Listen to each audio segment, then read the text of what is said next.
नमस्कार दोस्तों, स्वागत है आप सभी का हमारे चैनल रोशन सा स्टडी पॉइंट पर। आई होप आप सभी फिट होंगे। आज के इस वीडियो में हम डिस्कस करने वाले हैं हमारी 11th क्लास का चैप्टर नंबर 4 CWSN वाले बच्चे और शारीरिक शिक्षा। अब CWSN वाले बच्चे होता क्या है? CWSN मतलब चाइल्ड विद स्पेशल नीड, यानी कि विशेष आवश्यकताओं वाले बच्चे। ठीक है, जो फिजिकली या मेंटली फिट नहीं होते हैं, जिस वजह से उन्हें विशेष आवश्यकताओं की जरूरत पड़ती है। Like we are physically fit, तो हमें किसी चीज की नीड नहीं है ना, पर उन्हें अपना काम करवाने के लिए किसी चीज की नीड होती है, तो उनको हम CWSN वाले बच्चे बोलते हैं। ठीक है, उनकी बहुत सारी कैटेगरीज होती हैं, तो इसमें हम उनके बारे में बात करेंगे।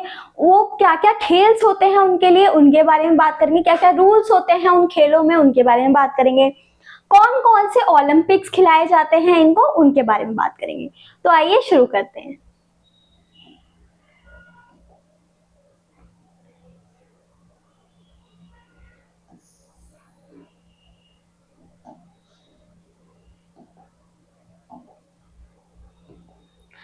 तो ये हमारे टॉपिक्स हैं, ठीक है, जो हमें क्लियर करने हैं कि क्या क्या होता है।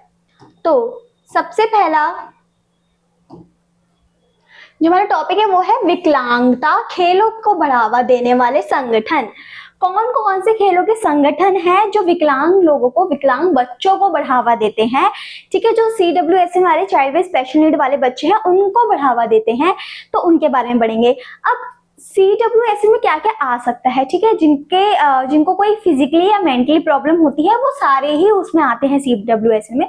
चाहे वो देख नहीं सकते हो, चाहे वो डेफ हो जो सुन नहीं सकते, चाहे वो चल नहीं सकते हो, या फिर एसेट्रा एसेट्रा, तो ये सब आ सकते हैं। ठीक है, उसके बाद कौन कौन से हैं वो, और विशेष ओलंपिक, पैरा ओलंपिक और डेफ ओलंपिक।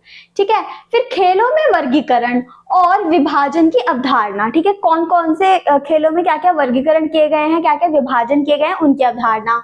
फिर खेलों में समावेशन की अवधारणा, इसकी आवश्यकता और कार्यान्वयन है।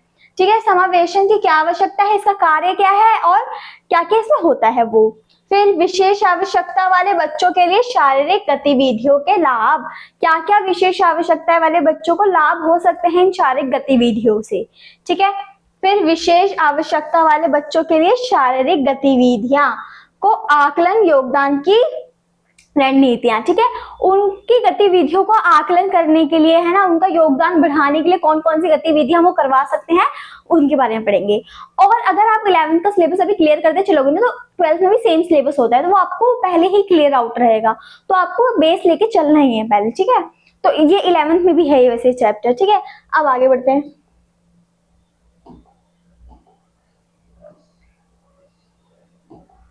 देखो, विकलांगता एवं विकार की अवधारणा क्या होता है। ये विकलांगता की अवधारणा, विकलांगता को एक ऐसी स्थिति के रूप में समझा जाता है जो दीर्घकालीन विकलांगता उत्पन्न करती है, जो दैनिक जीवन की गतिविधियों को प्रभावित करती है, जैसे कि खाना, चलना और व्यक्तिगत स्वच्छता बनाए रखना प्रभावित करती है। ठीक है, विकलांगता मानव जीवन का अभिन्न अंग है। यह अस्थायी या स्थायी हो सकता है, जिसके कारण हमें कार्य करने में कठिनाई का सामना करना पड़ सकता है। ठीक है, ये देखो, सभी प्रकार की विकलांगता वाले सभी व्यक्तियों को सभी मानवाधिकारों और मौलिक स्वतंत्रताओं का आनंद मिलना चाहिए। सबसे पहले विकलांगता होती क्या है? ऐसी चीज जो हमें फिजिकली मेंटली हिट करती हो और उसकी वजह से हम अपना दैनिक काम नहीं कर सकते। ठीक है, दैनिक जीवन जैसे खाना पीना, चलना उठना बैठना। अब ब्लाइंड पीपल है, वो देख नहीं सकते। ठीक है, उनको कोई और से किसी और की मदद चाहिए ताकि वो अपने डेस्टिनेशन तक जा सके या कुछ काम कर सके, कुछ बता सके कि उनके सामने रखा क्या है। ये सब डेफ पीपल सुन नहीं सकते। ठीक है, सुन नहीं सकते तो उनको सुनने के लिए कोई चाहिए, या फिर बताने के लिए कि वो क्या बोल रहा है, क्या कम्युनिकेशन करने के लिए। जो पैरों से डिसेबल होते हैं वो चल नहीं सकते, तो उनको चलाने के लिए कोई चाहिए। तो जो इंसान अपने दैनिक जीवन के कार्य में किसी और पे निर्भर होता है, उस इंसान को हम विकलांग कहते हैं। और विकलांगता स्थायी और अस्थायी हो सकती है। स्थायी जैसे जो पहले से ही बहुत मतलब पहले से ही ब्लाइंड है, पहले से ही डेफ है, पहले से ही नहीं चल सकता ये वो, और जो परमानेंट हो जाता है उसको हम स्थायी बोलते हैं। अब अस्थायी कैसे, जैसे कभी फ्रैक्चर आ जाता है पैर के अंदर, है ना, तो फ्रैक्चर के बाद पैर ठीक हो जाता है, बट अनलेस अनटिल फ्रैक्चर है हमारे पास तब तक हम किसी और पर निर्भर होते हैं अपने काम के लिए, है ना, चाहे वो हाथ में फ्रैक्चर हो चाहे पैर में फ्रैक्चर हो। तो ऐसे सिचुएशन को हम अस्थायी बोलते हैं जो सिर्फ कुछ समय के लिए रहे। ठीक है, अब लोगों का मानना यह है कि सभी प्रकार के विकलांग इंसान चाहे वो कोई भी हो उनको हर मौलिक स्वतंत्रता के राइट मिलने चाहिए। ठीक है, फंडामेंटल राइट उनका भी हक है एज वेल एज हमारा, जितना हमारा हक है उतना ही हक उनको भी मिलना चाहिए। ठीक है, तो क्या देखा, विकलांग क्या होते हैं, जो लोग अपने फिजिकली मेंटली फिट नहीं होते और अपने दैनिक जीवन पे किसी और के लिए निर्भर रहते हैं, उनको हम बोलते हैं विकलांग। ठीक है, ये डेफिनेशन आ सकती है आपकी, तो आपको पढ़ना पड़ेगा। अब विकलांग व्यक्तियों के अधिकारों पर संयुक्त राष्ट्र कन्वेंशन को प्रभावी बनाने के लिए भारत संसद द्वारा 27 दिसंबर 2016 को विकलांग व्यक्तियों के अधिकार अधिनियम 2016 RPWD अधिनियम 2016 नामक एक अधिनियम पारित किया गया। अब इनको फंडामेंटल राइट मिले, इनको मौलिक अधिकार मिले सारे, तो उसके लिए गवर्नमेंट ने क्या किया, गवर्नमेंट ने 27 दिसंबर 2016 को RPW अधिनियम लाया। ठीक है, इस अधिनियम से जो CWSN वाले लोग हैं जिनको नीड है, स्पेशल नीड, उनको अपने पूरे राइट्स मिलते हैं, उनको अधिकार है अपनी जिंदगी जीने का।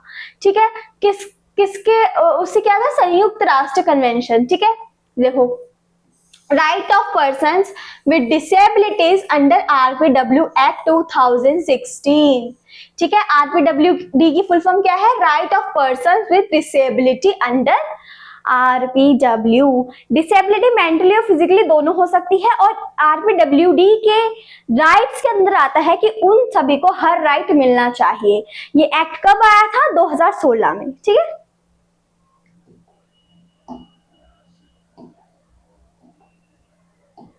अब विकलांग व्यक्तियों के अधिकार अधिनियम 2016 के अनुसार की परिभाषा, क्या परिभाषा है, अपंग व्यक्ति। ठीक है, पर्सन विद डिसेबिलिटी, ऐसा पर्सन जिसके अंदर कोई डिसेबिलिटी हो। ठीक है, एक व्यक्ति जो दीर्घकालीन शारीरिक, मानसिक, बौद्धिक या संवेदी विकलांगता से ग्रस्त है। मैंने बोला था मेंटली या फिजिकली किसी भी विकलांगता से वो ग्रस्त हो सकता है। ठीक है, जो बाधाओं के साथ मिलकर समाज में दूसरों के साथ समान रूप से उसकी पूर्ण और प्रभावी भागीदारी में बाधा उत्पन्न करती है। अब देखो, कोई ब्लाइंड बच्चा है या वो सुन नहीं सकता, ठीक है, दोनों को ले लेते हैं, इनके लिए स्पेशल स्कूल्स होते हैं जो इनको इनके हिसाब से सिखाते हैं। अब उन बच्चों को अगर हमारे संग बिठा दें, हम फिजिकली फिट है, हम सुन भी सकते हैं, हम देख भी सकते हैं, उन बच्चों को अगर हमारे साथ बिठा दें तो क्या वो पढ़ पाएंगे, नहीं पढ़ पाएंगे। ठीक है, क्योंकि उनके लिए वो समझना मुश्किल हो जाएगा। जो ब्लाइंड पर्सन है वो देख तो नहीं पाएगा बोर्ड पे कि मैम क्या लिखवा रहे हैं क्या नहीं, अगर वो डिक्टेट नहीं कर रही है तो। ठीक है, तो उसको वो समझने में मुश्किल होगी कि मैम ये करवा क्या रही है। ठीक, और जो डेफ पीपल है उसको सुनने में मुश्किल है, तो उसको ये सुनने में मुश्किल होगी कि मैम पढ़ा क्या रही हैं। ठीक है, तो वो हमारे संग नहीं पढ़ सकते। तो जो चीज एक इंसान को बाकी इंसानों से भिन्न बनाती है, अलग बनाती है, उनके संग रहने में कोई भी उत्पन्नता वो करती है, बनाती है, तो उसको हम बोलते हैं क्या बोलते हैं, उसी के राइट्स दिए हैं इन्होंने कि उनको भी अधिकार है उनके संग रहने का, इसलिए उनको ही हम विकलांग बोलते हैं, जो हमें उन लोगों को हमसे भिन्न बनाती हैं। ठीक है, उनको ही हम विकलांग बोलते हैं। जो लोग जो हमारा अंग हमें किसी और फिजिकली फिट इंसान से भिन्न बनाता है और हमें उनकी तरह दैनिक जीवन जीने में मुश्किल पैदा करता है, उसको ही हम विकलांगता बोलते हैं।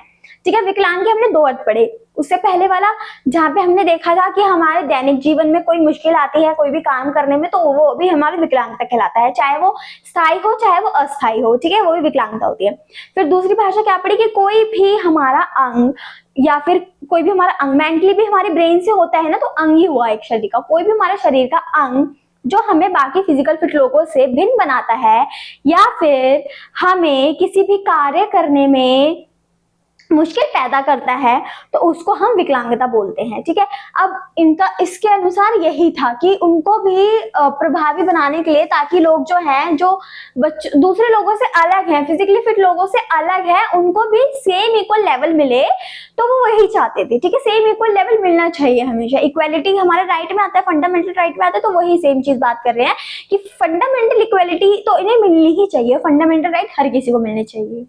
ठीक है, इन 2016 में जो अधिनियम हुआ था ना, उसके अनुसार है ये, है ना। आगे बढ़ते हैं।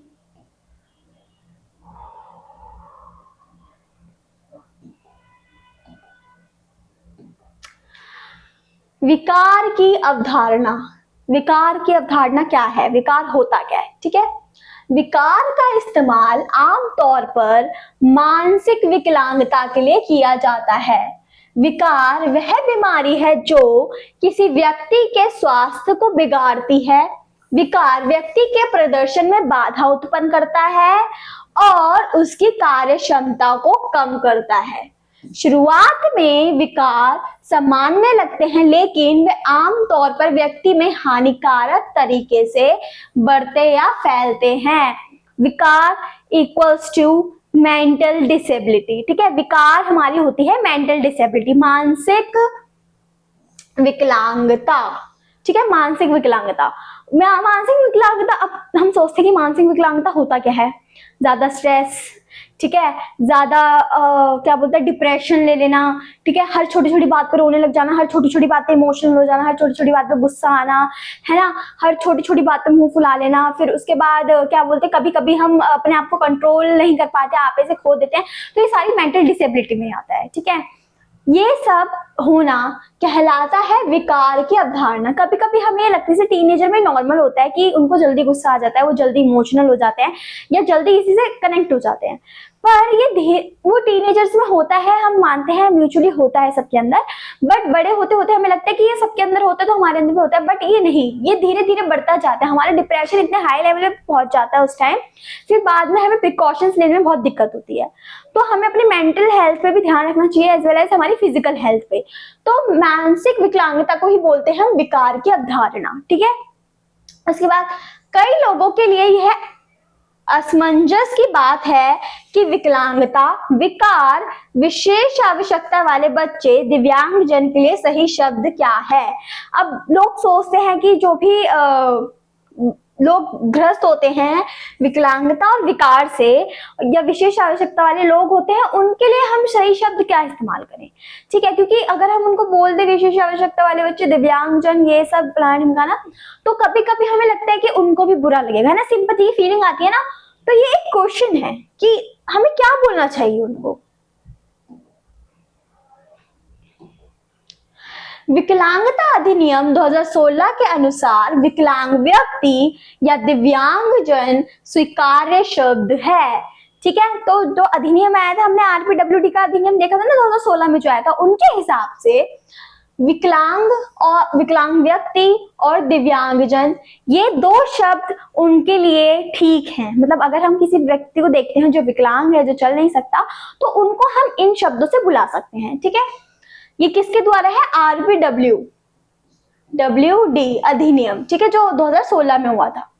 फिर चिकित्सीय शब्दावली में विकार शब्द का प्रयोग अक्सर किया जाता है, जबकि शैक्षिक शब्दावली में विशेष आवश्यकता वाले बच्चों को CWSN का प्रयोग होता है। ठीक है, जब भी हम मेडिकल उसमें बात करते हैं तो विकार शब्द या विकलांग शब्द का प्रयोग किया जाता है, पर जब भी हम शब्दावली यानी कि बुक्स वगैरह की बात करते हैं, डिक्शनरी वगैरह की बात करते हैं या वोकैब की बात करते हैं, तो उसमें यूज होता है CWSN, child with special need. ये दोनों ही शब्द ठीक हैं। ठीक है, ये सिचुएशन के हिसाब से होते हैं, तो आपको इतना कंफ्यूज नहीं होना कि कौन सा शब्द में लिखना चाहिए, कौन सा शब्द में बोलना चाहिए, पर वो कैप के हिसाब से CWSN ही एक सही शब्द माना जाता है। ठीक है, सॉरी। अनुकूली खेलों का बढ़ावा देने वाले संगठन। अब ऐसे कौन कौन से संगठन हैं जो इनको बढ़ावा देते हैं? विशेष ओलंपिक यानी कि स्पेशल ओलंपिक। स्पेशल ओलंपिक बौद्धिक और शारीरिक विकलांगता वाले बच्चों और वयस्कों के लिए दुनिया का सबसे बड़ा खेल संगठन है। किसका? दुनिया का सबसे बड़ा खेल संगठन। ओलंपिक हमने देखा है, ओलंपिक खेल संगठन है, जो फिजिकली फिट लोग हैं उनके लिए वो सबसे बड़ा खेल संगठन है। अभी भी हम देख रहे हैं ना कि पेरिस में ओलंपिक्स चल रहे हैं, ठीक है। इससे पहले टोक्यो में हुए थे 2020 में। हर 4 साल के गैप में ओलंपिक्स होते हैं, अभी पेरिस में चल रहे हैं, ठीक है। वो ओलंपिक है, वो स्पेशल ओलंपिक नहीं है, वो ओलंपिक है जो फिजिकली फिट लोग देते हैं, ठीक है। और जो अनफिजिकली फिट होते हैं, CWSN वाले होते हैं, उनके लिए होता है विशेष ओलंपिक, ठीक है। और ये दुनिया का सबसे बड़ा संगठन है उनके लिए, ठीक है, CWSN वालों के लिए। फिर जो 5 मिलियन प्रतिभागियों और 172 देशों के वर्ष भर प्रशिक्षण और गतिविधियां प्रदान करता है। 5 मिलियन प्रतिभागी यानी कि 5 मिलियन कॉम्पिटिटर्स और 5 मिलियन पार्टिसिपेंट, ठीक है। जो 172 देशों के हैं और ये हर वर्ष उनको प्रशिक्षण गतिविधियां प्रदान करता है, ठीक है। प्रशिक्षण करते हैं ना कि कौन सा प्लेयर अच्छा खेलता है ना, कहाँ से प्लेयर्स आए हैं, नेशनल, इंटरनेशनल, स्टेट, ये सब करवाना, इनको भी इन गतिविधियों के लिए योगदान भी करता है विशेष ओलंपिक हर देश में। विशेष ओलंपिक प्रतियोगिताएं विश्व भर में प्रतिदिन आयोजित की जाती हैं। विश्व भर में प्रतिदिन, सोचो कितने लोग होंगे, ठीक है, जिसमें स्थानीय, राष्ट्रीय और क्षेत्रीय प्रतियोगिताएं शामिल है। अभी मैंने बताया था ना कि डिस्ट्रिक्ट, स्टेट, नेशनल ये शामिल है, जो प्रतिवर्ष 1 लाख से अधिक आयोजनों का योग है। 1 लाख से अधिक ऑर्गेनाइजेशन होती हैं गेम्स की। ऑर्गेनाइजेशन मतलब कि उनको मनाया जाता है, लोगों को पार्टिसिपेट करवाया जाता है, उनसे गेम खिलवाया जाता है। ये ऑर्गेनाइज संगठन वाली ऑर्गेनाइजेशन नहीं है, ठीक है। इसके बाद क्या बोलते हैं, 1 लाख बार इनको गेम्स खिलाए जाते हैं, मतलब टोटली बता रहे हैं वो, जिसमें state, district level, national level सब आता है, ठीक है। और किन के लिए ये? CWSN वाले बच्चों के लिए है ये, ठीक है।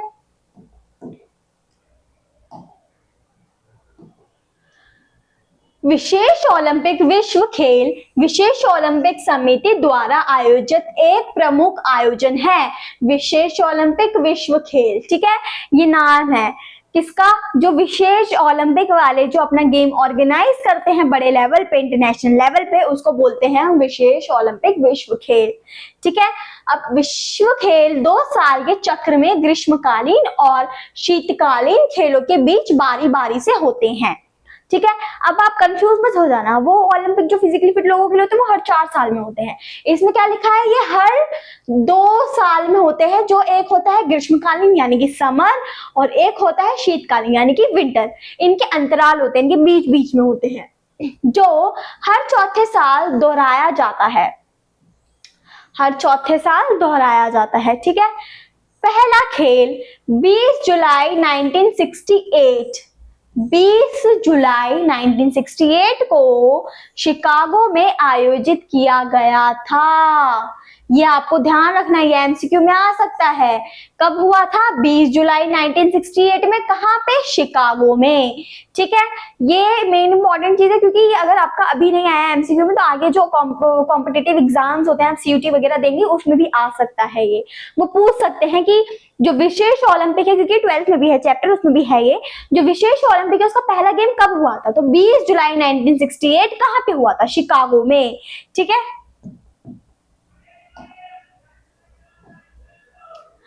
पैरा ओलंपिक, हमारा पहला क्या था? विशेष ओलंपिक। अब दूसरा क्या है? Para Olympic. अब पैरा ओलंपिक क्या होता है? यह ओलंपिक खेल के समान है।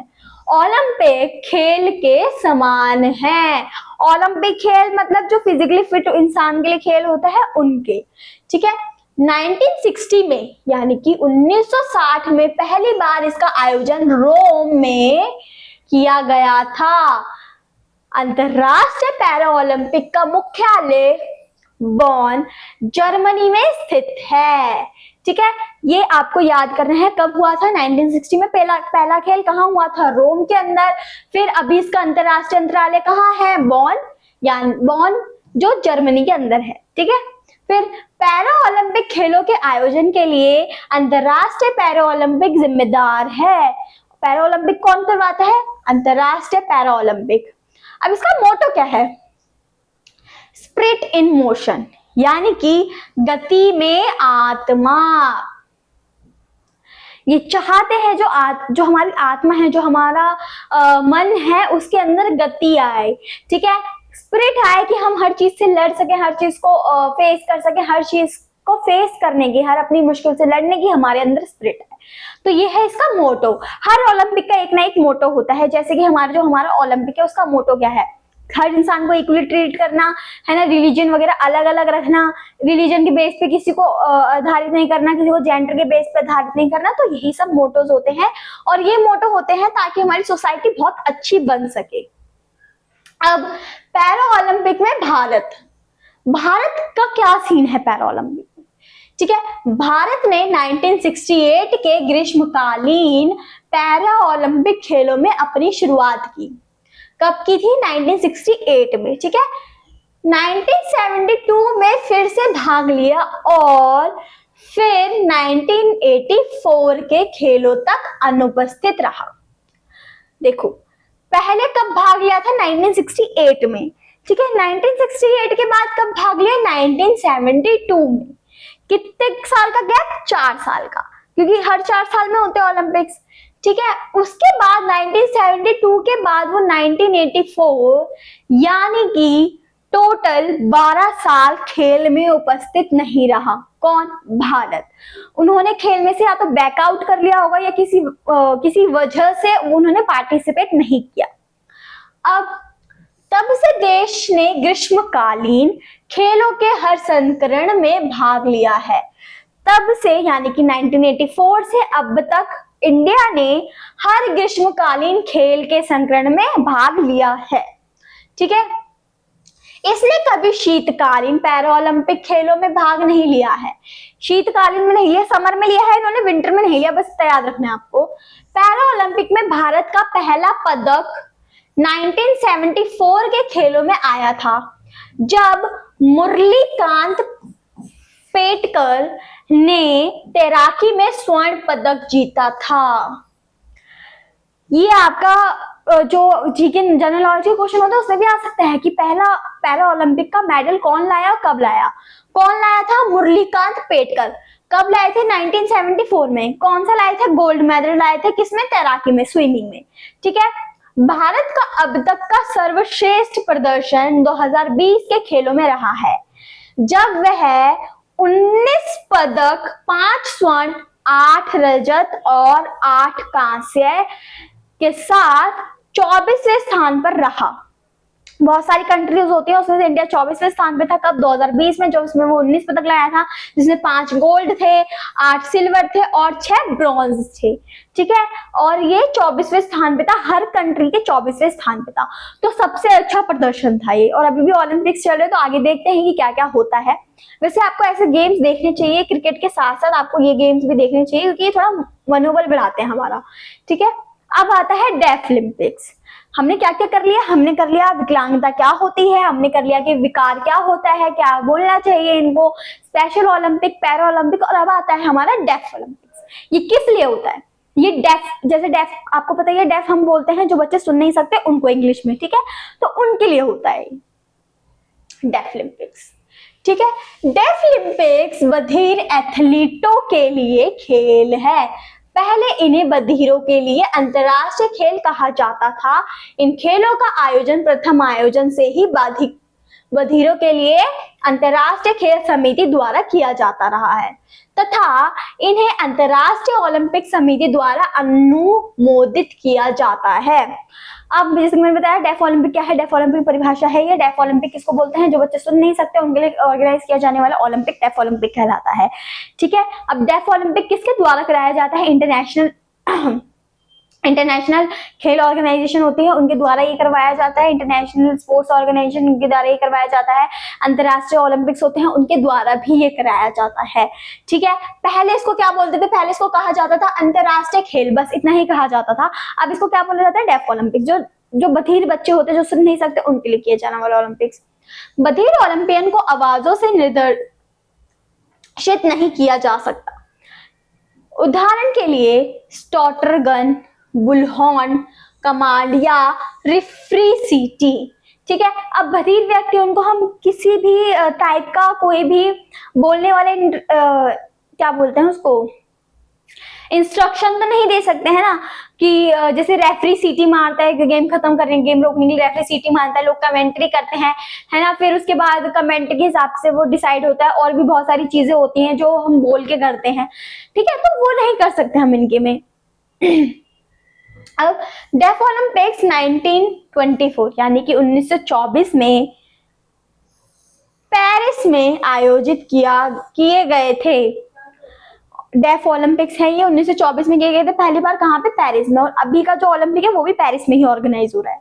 ठीक है, और यह विकलांग एथलीटों के लिए पहला अंतरराष्ट्रीय खेल आयोजन भी था।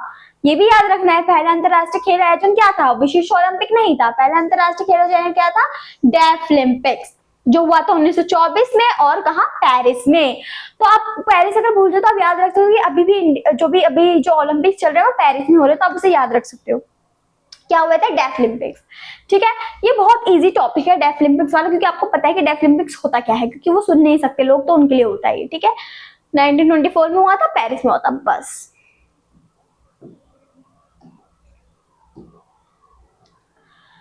डेफ ओलंपिक शीतकालीन खेल 1949 में जोड़े गए। इन खेलों की शुरुआत 148 एथलीटों के छोटे समूह के रूप में हुई थी। 148 ही एथलीट्स थे तब इसके अंदर। खेलों के लिए अर्हता प्राप्त करने के लिए एथलीटों को अपने बेहतर काल में कम से कम 55 dB की श्रवण हानि होनी चाहिए, यानी कि जो उनकी सुनने की स्पीड है या फिर सुनने का वो है, वो सिर्फ 55 ही होना चाहिए। ठीक है, श्रवण यंत्र कॉक्लियर इम्प्लांट को प्रतियोगिता में उपयोग करने की अनुमति नहीं है। मतलब ये जो है ना, ये यंत्र जिससे हम सुन सकते हैं, इसको यूज करना इसमें बैन है, हम इसको यूज नहीं कर सकते गेम खेलने में। अब इसका मोटो क्या है, इक्वालिटी थ्रू स्पोर्ट्स। इनका मोटो है इक्वालिटी लाना, किसके थ्रू, स्पोर्ट्स के थ्रू। ठीक है, हर इंसान को इक्वली बनाना, किसके थ्रू, स्पोर्ट्स के थ्रू। ठीक है, हर इंसान का ना अपना अपना वो होता है कि लाइक हम क्या करना चाहते हैं, क्या मोटो होते हैं, और मेरे हिसाब से मैक्सिमम ऑर्गेनाइजेशन के सेम मोटो होते हैं, बस उनके नाम अलग हैं और उनके काम अलग है। ठीक है, तो इनका क्या मोटो है, इक्वालिटी थ्रू स्पोर्ट्स। और क्या है ये है इनके में, देखो सबसे पहले क्या है, डेफ ओलंपिक्स में क्या थे, सबसे पहले आए थे 148 खिलाड़ी थे सिर्फ। ठीक है, 1949 में शीतकालीन में इनको लाया गया था, 148 एथलीटों ने इनकी शुरुआत की थी। फिर उसके बाद एथलीटों के बेहतर कान नहीं होने चाहिए, बस इनके पास 55 dB की पावर होनी चाहिए, सुनने की शक्ति कितनी होनी चाहिए, हियरिंग मशीन को यूज नहीं कर सकते, हियरिंग एड को ये यूज नहीं कर सकते, जो ये होते हैं। ठीक है, जो हमें सुनने में मदद करते हैं। अब डेफ ओलंपिक के ध्वनियां,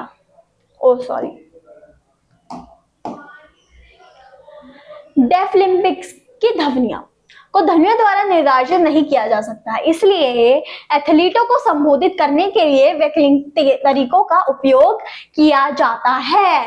किसका उपयोग किया जाता है, वैकल्पिक। ठीक है, यानी कि देखो ये शूट आउट हो रहा है ना, अब ये सुन तो नहीं सकते, बट ये देख सकते हैं, जो वाइब्रेशन फील होती है ना वो कर सकते हैं, तो इनका प्रयोग किया जाता है, क्योंकि ये सुन तो नहीं सकते। फिर उदाहरण के लिए फुटबॉल रेफरी सीटी बजाने के लिए बजाय झंडा लहराते हैं। ट्रैक पर दौड़ने की शुरुआत पिस्तौल के बजाय लाइट का उपयोग करके की जाती है। जब हम देखते हैं जो भी फिजिकली फिट लोग होते हैं उनके लिए फुटबॉल खेली जाती है, तो रेफरी सीटी बजाते हैं, तब जाके उनका मैच चालू होता है। बट इसमें क्या होता है, रेफरी सीटी की बजाय झंडा लहराता है। देखो झंडा लहराना है ना। और जब हम रेस के लिए जाते हैं तो उसमें क्या होता है, शूट होता है, गन शॉट करते हैं, तब वो लोग भागते हैं। पर इसमें लाइट दी जाती है, जैसे वो लाइट जलेगी तो वो ये सब भागना चालू कर देंगे। तो ये अच्छा साइन है, क्योंकि वो सुन नहीं सकते, ठीक है, सिर्फ महसूस कर सकते हैं। और इनकी पावर किससे कितनी कम होनी चाहिए, 55 dB होनी चाहिए बस। ठीक है, अब खेलों में वर्गीकरण और विभाजन की अवधारणा। ठीक है, खेलों में वर्गीकरण और विभाजन की अवधारणा। खेलों की दुनिया में वर्गीकरण और विभाजन सभी क्षमताओं वाले एथलीटों के लिए निष्पक्ष और प्रतिस्पर्धी भागीदारी सुनिश्चित करने में महत्वपूर्ण भूमिका निभाते हैं। यानी कि क्या बोलते हैं, हर इंसान को प्रॉपर एंट्री मिलेगी गेम्स के अंदर, जैसे सामने वाले इंसान को मिली प्ले करके अच्छा गेम प्रदर्शन करके अच्छे स्कोर्स लाके वैसे ही मिलेगी। यानी कि कोई भी करप्शन नहीं चलेगा, हर इंसान के लिए रूल्स इक्वल होंगे, हर इंसान के लिए हर चीज इक्वल होगी, हर इंसान को इक्वली ट्रीट किया जाएगा, हर इंसान को इक्वली माना जाएगा। ठीक है, तो ये होता है इसमें। फिर वर्गीकरण से तात्पर्य उस प्रक्रिया से है जिसमें एथलीटों को उनके कौशल स्तर के बजाय उनकी कार्यक्षमता, क्षमताओं की विकलांगताओं या विशेषताओं के आधार पर सामूहिकृत किया जाता है। देखो, अब कोई इंसान है जो स्विमिंग में अच्छा है, कोई इंसान है जो रेसिंग में अच्छा है, तो उनको उस हिसाब से बांटा जाएगा। अब उनके अंदर भी होता है, अगर कोई स्विमिंग में अच्छा है तो कोई होगा जो 10 सेकंड में पूरा वो कवर कर लेगा, कोई होगा जो 12 सेकंड में करता है, 15 सेकंड में करता है, तो उनको उनके टाइम के हिसाब से, उनको गलती के हिसाब से बांटा जाएगा। ठीक है, अब कोई 15 सेकंड में कर रहा है, कोई 10 सेकंड में कर रहा है, तो उनमें बहुत फर्क है ना, 5 सेकंड का फर्क है। अब देखना यह है कि वो 15 सेकंड वाला गलती क्या कर रहा है जो उसको 5 सेकंड एक्स्ट्रा लग रहे हैं, तो उसको उस गलती के हिसाब से वर्गीकृत किया जाएगा कि उसकी जैसी कोई सेम गलती कर रहा होगा, उसकी जैसा कोई सेम मतलब किसी चीज में कौशल में कम होगा, किसी चीज में कम होगा, तो उस हिसाब से बांटा जाएगा। ठीक है, ये तो हुई। वैसे अब इनमें क्या होता है, विशेष आवश्यकता वाले में उनको उनके डिसेबिलिटी के हिसाब से बांटा जाता है। कोई ब्लाइंड है, कोई सुन नहीं सकता, उनके अंदर क्या क्या कौशल की कमी है उस हिसाब से बांटा जाता है। तो सेम सिस्टम है, बस वो है फिजिकली फिट में ऐसा बांटा जाता है कि उनको उनकी कैटेगरीज के हिसाब से बांटा जाता है कि कौन किस चीज में अच्छा, कोई रेसिंग में होगा, कोई स्विमिंग में होगा तो उसमें बांट दिया जाएगा, और इसमें उनको उनकी विकलांगता के हिसाब से बांटा जाता है। कोई डेफ होगा, कोई ब्लाइंड होगा, उनको उस हिसाब से बांटा जाएगा। ठीक है, अब इससे यह सुनिश्चित होता है कि समान परिस्थितियों वाले व्यक्ति एक दूसरे के विरुद्ध प्रतिस्पर्धा करें, जिससे समान अवसर उपलब्ध हो। अगर कोई ब्लाइंड है और सामने वाला भी उसका कॉम्पिटिटर ब्लाइंड है, तो पहले तो इक्वालिटी रहेगी कि दोनों ब्लाइंड है, उसके बाद दोनों एक दूसरे की सिचुएशन समझ सकेंगे कि यार मैं भी ब्लाइंड हूँ, मेरे को इस चीज करने में दिक्कत होती है, तो वो भी ब्लाइंड है, उसको भी ये चीज करने में दिक्कत होगी। तो लोगों को ना एक दूसरे के एम्पैथी बढ़ेगी। एम्पैथी, सिंपैथी और एम्पैथी में क्या फर्क होता है? सिंपैथी वो होता है अगर हम किसी के प्रति दया दिखा रहे हो, और एम्पैथी वो होता है कि हम उसको अपनी उसकी जगह पे अपने आप को रख के उसको महसूस कर रहे हो। ठीक है, तो सेम चीज, अब उन दोनों वो दोनों एक ही सिचुएशन से ग्रस्त है। ठीक है, दोनों ब्लाइंड है, दोनों अपना ही गेम खेल रहे हैं, दोनों एक ही गेम खेल रहे हैं, तो उसको रहेगा कि यार ये भी मेरी तरह है, इसको भी ये प्रॉब्लम होगी, तो इक्वली गेम खेलेंगे वो। ठीक है, अब वर्गीकरण का लक्ष्य समावेशता और निष्पक्षता को बढ़ावा देना है। ठीक है, समावेशता मतलब इक्वल अपॉर्चुनिटी, निष्पक्षता मतलब कोई भी क्या बोलते हैं उसको, कोई भी क्रिटिसाइजेशन नहीं किया जाएगा, डिस्क्रिमिनेशन नहीं किया जाएगा, जिससे विकलांग या विभिन्न योग्यता वाले एथलीटों को अपने अपने खेलों में भाग लेने और उत्कृष्टता प्राप्त करने का अवसर मिल सके। सबको खेलों में भाग लेने का अवसर मिल सके इससे। ठीक है, डिस्क्रिमिनेशन नहीं होगा, क्रिटिसाइज नहीं होगा, इक्वालिटी दी जाएगी तो सबको मिलेगा। दूसरी ओर डिविजनिंग और एथलीटों को उनके वर्गीकरण के आधार पर विशेष डिवीजनों का वर्गों में वर्गीकृत करना शामिल है। डिवीजन करना, ठीक है, डिवीजन में क्या होगा, हर इंसान को अपने क्या बोलते हैं विकलांगता के हिसाब से डिविजिट किया जाएगा। ठीक है, वही। इससे यह सुनिश्चित होता है कि प्रतियोगिताएं इन प्रकार संरचित हो कि उनमें विभिन्न स्तरों की योग्यताओं को समायोजित किया जा सके। उदाहरण के लिए पैरालंपिक खेलों में एथलीटों को उनके शारीरिक, दृश्य या बौद्धिक अक्षमता के अनुसार वर्गीकृत किया जाता है और उन्हें संबंधित श्रेणियों में रखा जाता है। ठीक है, इसका कहने का अर्थ क्या है? इसका कहने का अर्थ क्या है कि लोगों की जो विकलांगता होती है उस हिसाब से उनको डिविजिट किया जाए, मतलब डिवीजन किया जाए उनका। अब कोई ब्लाइंड है तो उनको ब्लाइंड में डाला जाए, कोई डेफ है तो उनको डेफ में डाला जाए। अगर हम विकलांग की बात करें तो हर कोई लेने आता होगा, हर कोई विकलांग होता होगा। अब जरूरी थोड़ी वो सेम ही सिचुएशन से ग्रस्त हो, कोई पैर से होगा, कोई हाथ से होगा, कोई देख नहीं सकता, कोई सुन नहीं सकता, कोई बोल नहीं सकता, ऐसा होगा। ठीक है, अब उसमें क्या होता है कि ये उनको उनकी कैटेगराइज के हिसाब से डिवाइड करते हैं। जैसे पैरालंपिक में क्या होता है, पैरालंपिक में उनके दृश्य, बौद्धिक या बौद्धिक क्षमता से उनको डिवाइड किया जाता है। तो इनका कहने का यही अर्थ है कि उनको उनकी क्षमता के अनुसार डिवाइड किया जाए, उनकी अक्षमता जो भी है उसके हिसाब से डिवाइड किया जाए। ब्लाइंड को ब्लाइंड में ही डाला जाए, डेफ को डेफ में ही डाला जाए, और जो पैरों से विकलांग है उनको उन्हीं में डाला जाए। तो उनका कहने का अर्थ सिंपल यही है। वर्गीकरण और विभाजन की प्रक्रिया में विशेषज्ञ, चिकित्सा पेशेवर और शास्त्रीय न्याय शामिल होते हैं, जो स्थापित मानदंडों के आधार पर एथलीटों का मूल्यांकन और वर्गीकरण करने के लिए मिलकर काम करते हैं। अब मेडिकल टीम क्यों चाहिए होती है? ताकि वो चेक कर सके कि इंसान सच में इस चीज से ग्रस्त है या नहीं है। ठीक है, उसके बाद क्या वो ओलंपिक खेलने के लायक है या नहीं है, उसके बाद उनको कौन से डिवीजन में डालना चाहिए, तो उसके लिए हमें पूरी टीम चाहिए होती है। फिर निष्कर्ष रूप में वर्गीकरण और विभाजन खेलों में आवश्यक तत्व है जो समावेशित की भावना को बढ़ावा देते हैं और एथलीटों को उनकी क्षमताओं की परवाह किए बिना अपनी सर्वश्रेष्ठ प्रतिस्पर्धा करने के लिए एक मंच प्रदान करते हैं। किस लिए मंच प्रदान करते हैं? ताकि वो अपना गेम दिखा सके, ठीक है, अपनी एथलीट पावर दिखा सके, उनके अंदर कितनी क्षमता है ये करने की वो दिखा सके। खेलों में समावेशन की अवधारणा, इसकी आवश्यकता और कार्यान्वयन।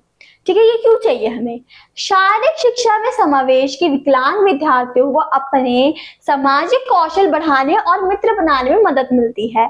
ठीक है, इससे क्या होता है? सोशलाइज होते हैं बच्चे, उनको मित्र बनाने में मदद मिलती है, उनको फ्रेंडशिप करने में मौका मिलता है। ठीक है, समावेशन से बच्चों को अपने कौशल को बढ़ाने और स्थायी साथियों के साथ सफलता का अनुभव करने में मदद मिलती है। ये इसके हैं दो डेफिनेशन है इसके, ठीक है, दो परिभाषा है इसके, आप कोई सी भी लिख के आ सकते हो। समावेशन कार्यान्वयन। समावेशन को सफल बनाने के लिए सामान्य कक्षा शिक्षकों, सहायता विशेषज्ञों, अभिभावकों और छात्रों को मिलकर काम करना होगा ताकि सर्वोत्तम शैक्षिक वातावरण का निर्माण संभव हो सके। ठीक है, अब हम देखते हैं कि जो ब्लाइंड बच्चे होते हैं ना, उनको क्या किया जाता है? 5th तक एक ही स्कूल में पढ़ते हैं, उसके बाद वो या तो स्पेशल स्कूल में जा सकते हैं, नॉर्मल स्कूल में जा सकते हैं। पर अब स्कूल की बात नहीं रही, उनको आगे भी काम करना, ऑफिस वगैरह जाना, ठीक है, अपने बलबूते पे खड़ा होना, तो उसके लिए उनको सोशलाइज होना पड़ेगा। सोशलाइज वो कैसे होंगे? जब हम लोग उनकी मदद करेंगे सोशलाइज होने में, हम उनको क्रिटिसाइज करना बंद कर देंगे, हम उनको जज करना बंद कर देंगे, जब भी तो वो सोशलाइज होंगे, जब भी वो सोचेंगे कि हमें फ्रेंड बनाने चाहिए।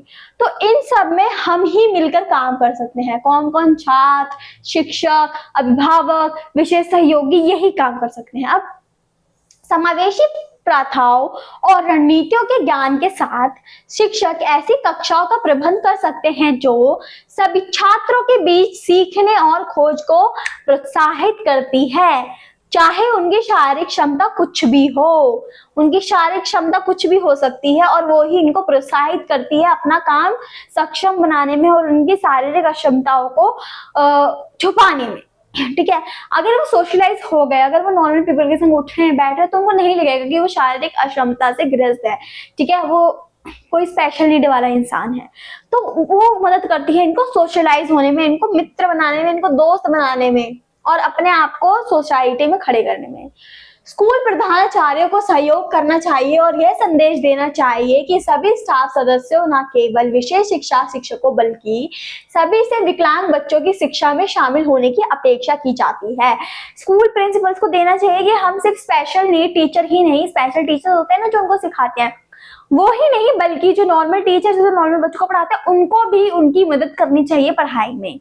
ठीक है, समावेशन के लिए विशेष रूप से प्रशिक्षित कर्मचारियों की भी आवश्यकता होती है, चूंकि कक्षा शिक्षकों को कई प्रकार के शिक्षार्थियों को प्रभावी ढंग से पढ़ाने के लिए प्रशिक्षण और निरंतर सहायता की आवश्यकता होती है, इसलिए उन्हें समावेशन विशेषज्ञों के साथ साथ नियमित रूप से मिलना चाहिए।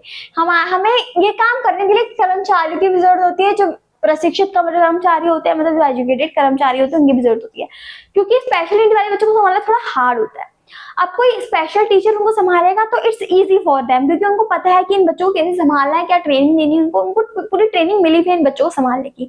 पर जो नॉर्मल टीचर है उसको वो ट्रेनिंग नहीं मिलेगी, तो उसको पहले थोड़ी दिक्कत आएगी, इसलिए उनके साथ साथ प्रशिक्षित कर्मचारी होने चाहिए जो उनकी हेल्प करें ये सब करवाने में।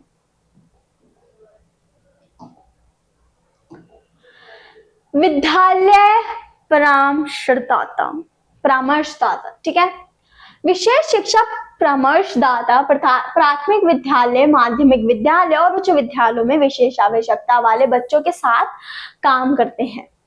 ताकि यह सुनिश्चित किया जा सके कि उन्हें शैक्षणिक, व्यक्तिगत और सामाजिक तथा कैरियर विकास के क्षेत्रों में अपनी सर्वोच्च क्षमता प्राप्त करने के लिए आवश्यकता सहयोग समय उपलब्ध हो। सारी सेवाएं उपलब्ध होने कौन करता है? ये विद्यालय परामर्शदाता। ये सुनिश्चित करते हैं कि बच्चों को पूरी एजुकेशन मिले, चाहे वो प्राइमरी लेवल पे हो, चाहे वो सेकेंडरी लेवल पे हो, चाहे वो मिडिल लेवल पे हो, एलिमेंट्री लेवल पे हो, उनको पूरी शिक्षा मिलनी चाहिए। अब पूरी शिक्षा के बाद उन्हें सोशलाइज होना, उन्हें जर्नलाइज होना, उसके बाद दोस्त बनाना, मित्रता, आगे अपने करियर को कैसे डेवलप करें, अपना आगे अपने करियर कैसे बढ़ाएं, उन सबकी पूरी उनको सेवाएं मिल रही है, उनको सुविधाएं मिल रही है, ये सुनिश्चित करना इनका काम होता है। शारीरिक शिक्षा अध्यापक, फिजिकल एजुकेशन टीचर, हमारे सबके स्कूल में होते हैं, जो हमें पीटी कराते हैं, सब कराते हैं। शारीरिक शिक्षा कार्यक्रम संज्ञात्मक कार्य और शैक्षणिक प्रदर्शन को बेहतर बनाने में बहुत देखो, शारीरिक शिक्षा जो है वो किस चीज में हमारी भूमिका निभाता है? ताकि हम अपनी जो शिक्षा है, जो शारीरिक रूप से शिक्षा है, उसको मजबूत कर सकते। शारीरिक शिक्षा हमें बताती है कि हमें फिजिकली फिट कैसे रहना चाहिए, मेंटली फिट कैसे रहना चाहिए, वो उसमें हमारी भूमिका निभाती है, हमें बेहतर बनाने में बहुत प्रगतिशील भूमिका निभाती है। ठीक है, शारीरिक शिक्षा के विभिन्न कार्यक्रमों के माध्यम से सामाजिक कौशल और संयोगात्मक टीम वर्क को भी बढ़ावा मिलता है। किसको? संयोगात्मक टीम वर्क। शारीरिक शिक्षा शिक्षक इन कार्यक्रमों के क्रियान्वयन सहायता करते हैं। शारीरिक शिक्षा क्या करते हैं? इन कार्यक्रमों में सहायता करते हैं। जब भी हम गेम खेलते हैं तो हमारा कोच हमें क्या करता है? क्या वो हमें हाथ पकड़े गेम खिलवाता है कि बच्चों बॉल आ रही है, लुको मैं आता हूँ, बॉलिंग वही करवा रहा है। ठीक है, पहले वहां पे बॉलिंग करवा रहे हैं बच्चों का हाथ पकड़ के, फिर यहाँ पे बैटिंग करवा रहे हैं। नहीं ना, वो हमें सिर्फ ट्रेन करता है, हमें इंस्ट्रक्शंस देता है कि हमें कैसे फॉलो करना चाहिए, क्या करना चाहिए, कैसे होगा, क्या रूल्स हैं इसके, क्या क्या मेहनत करनी चाहिए। तो वो इंस्ट्रक्शन देता है हमारा शारीरिक शिक्षा अध्यापक। वो हमें उंगली पकड़ के नहीं सिखाता कि हमें ये करना चाहिए, हमें ऐसी लाइफ करनी चाहिए। क्या वो हमारे लिए खाना बना के लाते हैं कि बच्चों हमें हेल्दी फूड खाना चाहिए, मैं बना के लाऊंगा आपके लिए? नहीं ना, वो हमें इसे सिखा सकते हैं। हम उसको इम्प्लीमेंट करना, उसको अप्लाई करना, उसको अपनी डेली लाइफ में लाना हमारा काम है।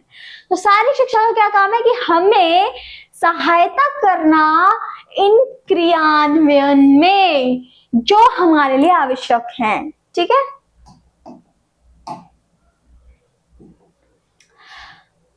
वाक चिकित्सक, स्पीच थेरेपिस्ट को कई नामों से जाना जाता है, जैसे speech language pathologist, speech pathologist और स्पीच टीचर।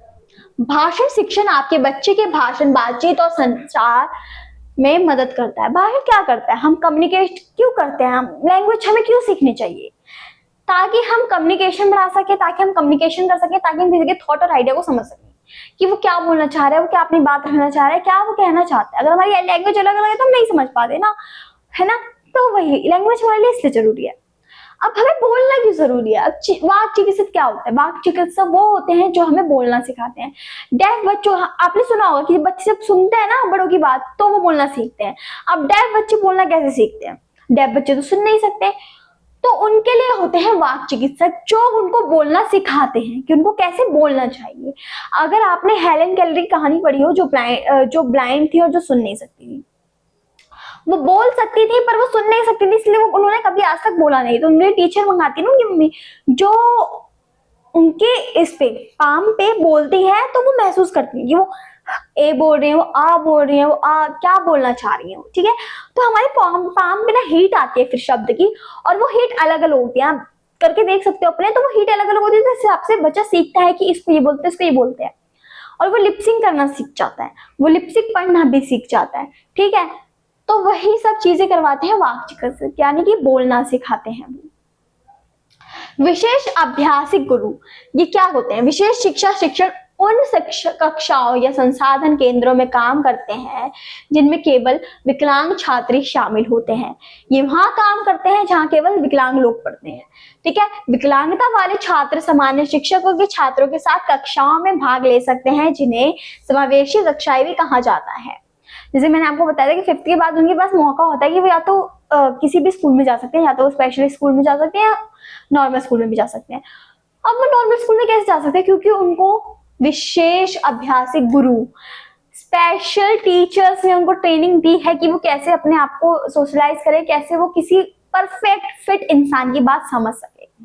तो इनके पास पूरी नॉलेज हो जाती है और ये हमसे बहुत ज्यादा तेज होते हैं दिमाग में, मेरे हिसाब से तो बहुत ज्यादा। ठीक है, ये किसी भी कक्षा में जा सकते हैं अपने अनुसार। विशेष आवश्यकता वाले बच्चों के लिए शारीरिक गतिविधियों के लाभ, इनके क्या क्या लाभ होते हैं? खेल भावनाओं को बढ़ावा देना, खेल के लिए उनका रुचि बढ़ाना, क्यूरियोसिटी बढ़ाना उनकी। ठीक है, CWSN में जीवन भर कार्यवंता रूप से सक्रिय रहने की क्षमता का निर्माण करना, ताकि वो इस कार्य में रूप से रह सके, उनको सोशलाइज हो सके, वो घबराएं ना। तो ये बच्चे क्रिटिसाइज करते हैं, ये आपको भी पता है, छोटे बच्चों को नॉलेज नहीं होती इतनी कि सामने वाले को क्या बोलना चाहिए। जैसे अगर हम किसी को देख लें विकलांग इंसान को, तो हम जानते कि हमें उसकी रिस्पेक्ट करनी चाहिए, हमें उसको नीचा नहीं दिखाना चाहिए, हम उसको ये नहीं दिखाना चाहिए कि भाई वो किसी भी तरीके से हमसे कम है। पर छोटे बच्चों को इतनी नॉलेज नहीं होती तो वो बुली कर देते हैं, वो थोड़ा क्रिटिसाइज कर देते हैं। तो जो विकलांग बच्चा होता है ना, उसके अंदर भावना आ जाती है कि मैं कभी फ्रेंड्स नहीं बनाऊंगा, मैं कभी सोशलाइज नहीं होऊंगा, वो बहुत दुखी रहने लग जाता है, उसको अपने आप से घृणा होने लग जाती है। तो वो सबसे उठना, अपने अंदर कॉन्फिडेंस बिल्ड करना, अपने अंदर सेल्फ कॉन्फिडेंस लाना, वो सिखाती है। अवसाद कम करे। ठीक है, ठीक है, जो भी मैंने बताया ना, खिचड़ पिचड़ होती है, कॉन्फिडेंस कम हो जाना, ये सब कम करना। सामाजिक संपर्क में सुधार, यानी कि सोशलाइज होना, ये मेन इंपॉर्टेंट है, हमें सोशलाइज होना जरूरी है आज के दुनिया में। भावनात्मक और मनोवैज्ञानिक स्वस्थता को बढ़ाना, इमोशनल और मेंटली, ठीक है, स्वास्थ्य को बढ़ाना, संज्ञात्मक लाभ क्या होते हैं उनके? शारीरिक गतिविधियों से संज्ञात्मक कौशल विकसित होते हैं, जैसे कि सोचना, तर्क देना, ठीक है, अपनी बात रखना, आइडियाज लाना, थॉट डेवलपमेंट होना, क्यूरियोसिटी बढ़ाना, क्वेश्चंस पूछना, ये सब क्या होते हैं? ये संज्ञात्मक लाभ। ठीक है, तो ये सारे लाभ होते हैं इनके शारीरिक गतिविधियों से।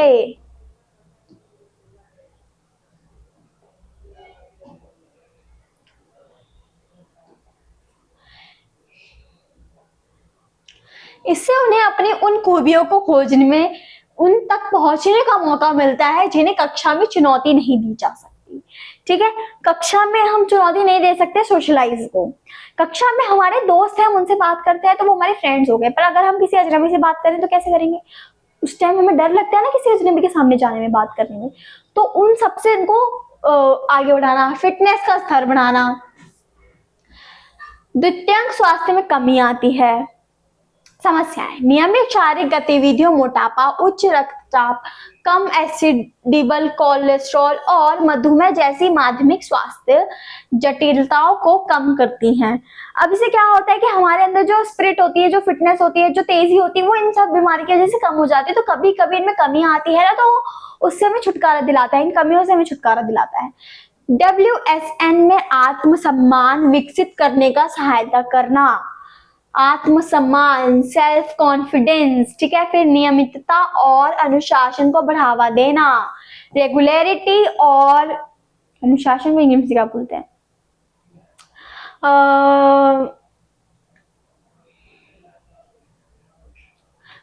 अनुशासन को बढ़ावा देना और रेगुलरिटी को बढ़ावा देना। ठीक है,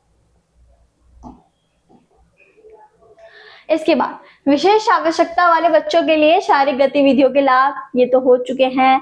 अब इनके अंदर जो है उनका क्या बोलते हैं, समराइज। ठीक है, चिकित्सा जांच, यदि हम चाहते हैं कि शारीरिक गतिविधियां CWSN के लिए सुलभ हो, तो हमें बच्चों की विकलांगता के प्रकार को समझना होगा और इनके लिए बच्चों की पूरी मेडिकल जांच की आवश्यकता है, क्योंकि बिना पूरी मेडिकल जांच के शारीरिक शिक्षा के शिक्षकों को यह पता नहीं चलता सकता कि बच्चा किस प्रकार की विकलांगता का सामना कर रहा है। अब छोटा बच्चा हमें नहीं बता सकता कि वो सुन नहीं सकता या बोल नहीं सकता, क्योंकि छोटे बच्चे 1 से 2 साल तक ना बोल सकते हैं, ना मतलब रिएक्ट तो वो करते ही हैं पर वो बोल नहीं सकते।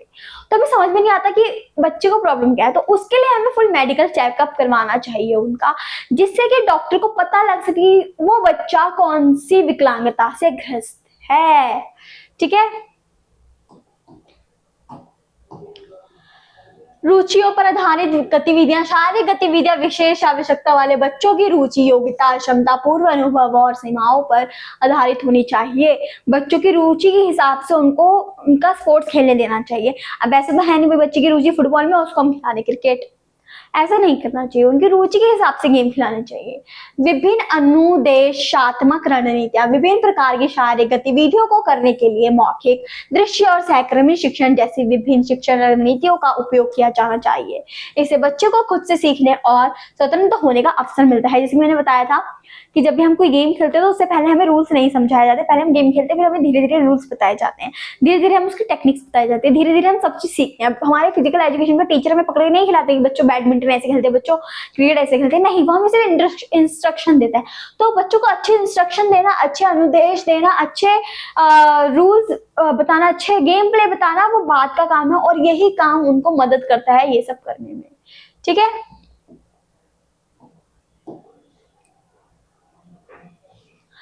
नियमों में संशोधन। नियमों में संशोधन, नियमों में क्या संशोधन? बच्चों की जरूरतों के हिसाब से नियमों में बदलाव किया जा सकता है, उन्हें अतिरिक्त समय दिया जा सकता है, शारीरिक गतिविधियों करने का मौका दिया जा सकता है।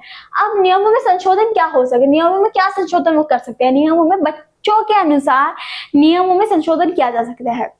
अब आपने देखो कि डेफ पीपल अलग खेल रहे हैं, ब्लाइंड पीपल खेल रहे हैं और फिजिकली फिट पीपल खेल रहे हैं, इनके लिए रूल्स अलग अलग होते हैं। तो उनके हिसाब से ही ये कहना चाह रहा है कि इनके हिसाब से रूल्स में बदलाव किया जा सकता है। सबके लिए अलग अलग रूल्स बच्चों की डिसेबिलिटी के अनुसार बनाए जा सकते हैं।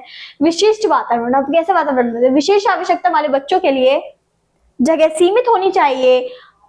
ऑटिज्म से पीड़ित बच्चों के मामले में उन्हें विशेष जगह उपलब्ध कराई जानी चाहिए, क्योंकि उन्हें आराम करने के लिए कुछ समय की आवश्यकता हो सकती है। देखो, बच्चों को विशिष्ट वातावरण में कैसे रखा जाए? अब डेफ जो ब्लाइंड पीपल है, वो क्रिकेट, अगर उनका मैच हो रहा है, क्रिकेट मैच हो रहा है, तो लोगों को उनसे डिस्टेंस मेंटेन करा के रखना, ठीक है, क्योंकि वो देख नहीं सकते उनको कि बॉल कहाँ जा रही है, क्या हो रहा है, तो उनको डिस्टेंस मेंटेन कराए रखना। उसके बाद हर जो बच्चे होते हैं ऑटिज्म वाले, वो थोड़ी जल्दी थक जाते हैं, ठीक है, जल्दी थक जाते हैं, उनको नीड होती है थोड़े थोड़े आराम की, तो उनके लिए आराम की व्यवस्था होनी चाहिए उसी स्टेडियम में, जिस स्टेडियम में वो खेल रहे हो, कि मैच हो सकता है 1 राउंड हो, 2 राउंड हो, 3, 4 हो, तो उस बीच में उनको आराम करने का वो मौका मिलना चाहिए। तो उनके लिए भी इस चीज की क्या बोलते हैं, उनके लिए इस चीज को ऑर्गेनाइज करके रखना पहले ही, कि उनको जब आराम करने की नीड हो तो उनके लिए पहले ही कमरे वगैरह तैयार हो, तो उनके हिसाब से होना चाहिए वातावरण। ठीक है, तो फाइनली हमारा ये चैप्टर खत्म होता है। कौन सा? 11th का फोर्थ चैप्टर है हमारा, ठीक है। और मैं चाहती हूँ कि आप 11th वाले ना अभी से अपना बेसिक लेके चलो, ताकि 12th में ना आपको पढ़ने का बर्डन ना है, क्योंकि 12th का सिलेबस ना सेम है हमारा। तो 12th और 11th में चैप्टर सेम है, बस उसमें थोड़ा कुछ अलग है, थोड़े टॉपिक्स अलग दे रखे हैं, ठीक है। तो आपको जब 12th में आप जाओगे तो आपको दोबारा पढ़ने की जरूरत ना पड़े, मतलब ज्यादा बर्डन लेना ना पड़े, क्योंकि 12th में बोर्ड का प्रेशर होता है, तो बर्डन और भी सब्जेक्ट्स हो जाता है, तो इसका बर्डन ना लेना पड़े, तो इसलिए आप अपनी 11th में क्लियर करके चलो, अपना बेस में थोड़ा क्लियर करके चलो, और रट्टा नहीं लगाना, इसको याद रखना है, ताकि वो आगे भी काम आए। रट्टा लगाओगे तो भूल जाओगे 1 महीने के अंदर अंदर। तो हमारे कौन कौन से टॉपिक होंगे? विकलांगता क्या होती है, CWS वाले बच्चों को क्या होता है, इनकी डेफिनेशन क्या होती है, कौन कौन से विशेष ओलंपिक्स होते हैं, इनके लिए विशेष Olympic, para Olympic, deaf Olympics कब कब किए गए, शारीरिक शिक्षा से इनको क्या लाभ होते हैं, क्यों कराना चाहिए इनको, फिर उनकी डेफिनेशंस। तो हमारा चैप्टर यहाँ होता है खत्म। इसके बाद हम करेंगे 5th चैप्टर, फिर हमारा हाफ सिलेबस खत्म हो जाएगा, ठीक है। उसके बाद हम करेंगे हमारे मेन क्वेश्चन आंसर, क्योंकि मिड टर्म आने वाले हैं। तो मिलते हैं आपसे अगली वीडियो में, तब तक के लिए टेक केयर।